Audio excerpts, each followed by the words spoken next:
നമസ്കാരം. ഇന്ന് social media തുറന്നാലൊക്കെ എല്ലാം നന്മമരങ്ങളുടെ ബഹളമാണ്.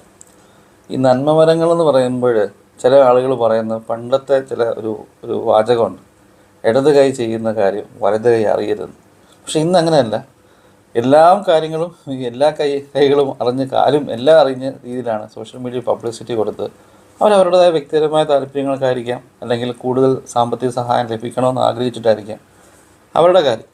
ഞാൻ പറയുന്നൊരു കേസ് കഴിഞ്ഞാൽ, ഇടതുകരം ചെയ്യുന്ന കാര്യം വലതുകരം അറിയാത്ത രീതിയിലുള്ള നന്മകൾ ചെയ്യുന്ന ഒരുപാട് ആൾക്കാരുണ്ട്.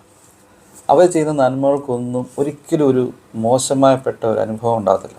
കഴിഞ്ഞ ഒരു ദിവസം എനിക്ക് നേരത്തെ പേഴ്സണലി പരിചയമുള്ള ഒരു വ്യക്തി, അദ്ദേഹം ഗൾഫിൽ ബിസിനസ് നടത്തുകയാണ്. അപ്പോൾ അദ്ദേഹത്തിൻ്റെ ബിസിനസ് വളരെയധികം ഫെയിലായിപ്പോയി. അദ്ദേഹം ഇങ്ങനെ നമുക്കറിയാമല്ലോ, ഒരു ബിസിനസ് എന്ന് പറഞ്ഞാൽ ഒരിക്കലും ഒരു സ്റ്റെബിലിറ്റി ഉണ്ടാകത്തില്ല. അല്ലെ അതുപോലെ എസ്റ്റാബ്ലിഷ്ഡ് ബിസിനസ് ആയിരിക്കണം. ഇല്ല എന്നുണ്ടെങ്കിൽ നമ്മൾ നേരെ ചൊവ്വയുള്ള ബിസിനസ് ആകരുത്. സത്യസന്ധമായി ജോലി ചെയ്യുന്നൊരു വ്യക്തിയെ സംബന്ധിച്ചോളം ഈ പറയുന്ന നമ്മുടെ കൂടെയുള്ള ആളുകൾക്ക് ന്യായമായ ശമ്പളം കൊടുത്ത് നല്ല മെറ്റീരിയലൊക്കെ ഉപയോഗിച്ച് ഒക്കെ ബിസിനസ് ചെയ്യുമ്പോൾ അതിലുണ്ടാക്കാവുന്ന ലാഭം വളരെ കുറവാണ്. ആര് വലിയ കാശുകാരനായെന്ന് പറഞ്ഞാലും അതിൻ്റെ പിന്നിൽ വലിയൊരു ചതി ഉണ്ടാകും. എന്തെങ്കിലും രീതിയിലൊരു ചതി അല്ലെങ്കിൽ എന്തെങ്കിലും രീതിയിലൊരു മോശപ്പെട്ട വഴിക്ക് പോകാതെ ഇവർക്ക് പെട്ടെന്ന്, അതായത് ഇപ്പം ഗ്രാജുവലി 10-40 വർഷം കൊണ്ട് ബിസിനസ് ചെയ്ത് കാശുണ്ടാക്കുന്നൊരു വ്യക്തിയും ഇന്നലെ ഇങ്ങോട്ട് വന്ന് 2 വർഷം കൊണ്ട് ഈ മറ്റേ 40 വർഷം ഉണ്ടാക്കിയ ആളുടെ അത്രയും ലെവലിലേക്ക് ഉണ്ടാക്കുന്ന ഒരു വ്യക്തിയും തമ്മിലുള്ള വ്യത്യാസമാണ് ഞാൻ പറഞ്ഞത്. നിങ്ങളിത് കേട്ട് തെറ്റിദ്ധരിക്കരുത്. ഞാൻ പറഞ്ഞു വന്നു വെച്ച് കഴിഞ്ഞാൽ, ഈ മനുഷ്യന് വളരെ നല്ല രീതിയിൽ തന്നെ ബിസിനസ് ചെയ്യുന്ന മനുഷ്യനാണ്. വലിയ രീതിയിലൊന്നും കൊള്ള ലാഭമൊന്നും ഉണ്ടാക്കാറില്ല, ന്യായമായ രീതിയിൽ ബിസിനസ് ചെയ്യുന്നുണ്ടായിരുന്നു. പക്ഷേങ്കിൽ അയാളുടെ ബിസിനസ് എവിടെയോ പാളിപ്പോയി. പലപ്പോഴും പല മെറ്റീരിയലിനൊക്കെ വില കൂടുതലും അയാളത് കോംപ്രമൈസ് ചെയ്യാൻ പോകാതിരിക്കുന്നതൊക്കെ ആയിരിക്കാം.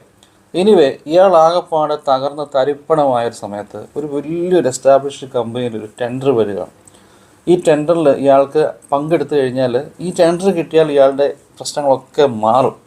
അപ്പോൾ ഈ ടെൻഡർ നടക്കുകയാണ്. ഈ ടെൻഡറിന് ഇയാൾ പോയി അറ്റൻഡ് ചെയ്തു.